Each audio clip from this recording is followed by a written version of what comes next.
Assalamualaikum warahmatullahi wabarakatuh. Alhamdulillah wassalatu wassalamu ala rasulillah, amma ba'd. Baik, sekarang kita masuk pada pembahasan al-fiqh. Apa itu al-fiqh? Wal fiqh allazi huwal juz'u tsani lahu ma'nan lugawiyyun wa huwa al-fahmu, wa ma'nan syar'iyyun wa huwa ma'rifatul ahkami syar'iyyah allati tariquhal ijtihad kal ilmi bi anna niyyata fil wudu'i wajibatun wa annal witra mandubun wa anna niyyata minal laili syartun fi shaumi ramadan wa anna zakata wajibatun fi mali sobiyyi ghairu wajibatin fil hulli al mubah wa annal qatla bi musaqqalin yujibul qisas wa nahwi zalik min masailil khilafi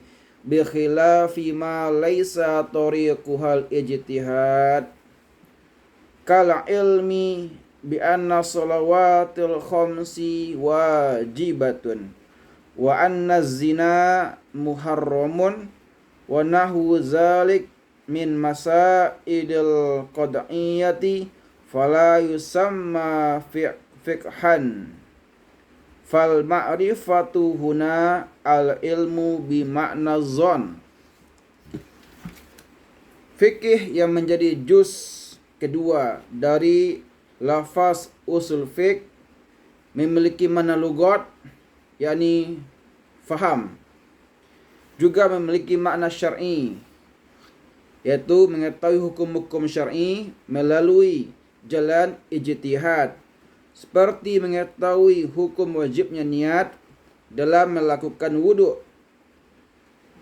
mengetahui hukum sunnah dalam solat witir, mengetahui bahwa niat pada malam hari merupakan syarat dalam puasa Ramadan, mengetahui hukum wajibnya zakat atas hartanya anak kecil, dan mengetahui tidak wajibnya zakat pada perhiasan yang boleh dipakai, dan mengetahui pembunuhan memakai benda tumpul, menetapkan qisas dan contoh lain yang tergolong pada masalah-masalah khilafiyah.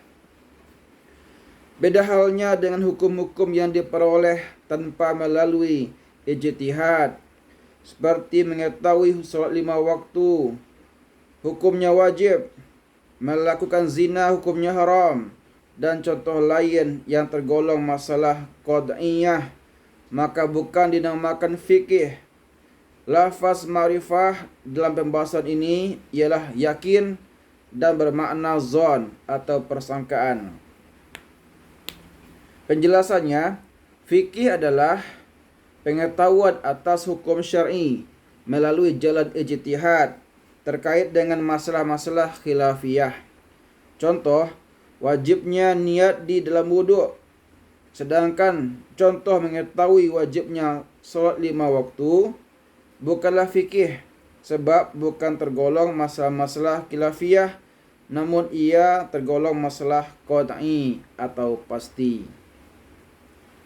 Nah, sekarang apa yang dimaksud dengan ma'rifah dalam lafaz ma'rifatul ahkam? Potensi pada seseorang yang dihasilkan dari penelitian kaedah hingga melahirkan kemampuan menghasilkan sebuah hukum yang dikehendakinya, walaupun hasil hukumnya belum terwujud secara nyata.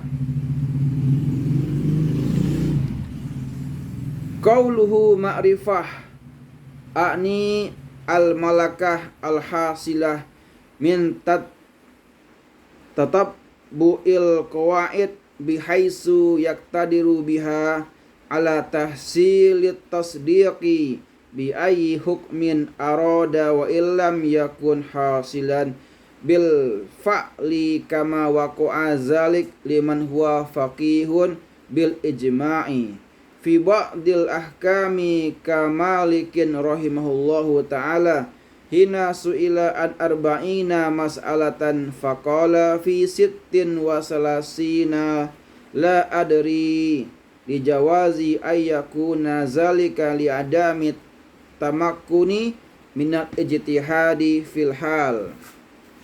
Ucapan pengarang atau pengetahuan yang dimaksud ialah sebuah potensi atau kemampuan pada seseorang dari penelitian terhadap kaedah dengan penelitian tersebut mampu menghasilkan sebuah hukum atau tasdik yang ia kehendaki walaupun hasil hukumnya belum terwujud secara nyata, seperti yang terjadi pada seorang yang memahami ijma' dalam sebagian hukum, seperti Imam Malik rahimahullah tatkala beliau ditanya tentang 40 permasalahan, beliau hanya menjawab 4 dan beliau berkata dalam 36 masalah saya tidak tahu jawabannya.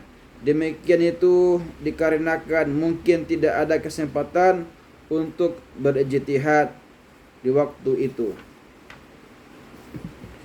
Kemudian apa yang dimaksud dengan masail khilafiyah dan masalah qat'iyah?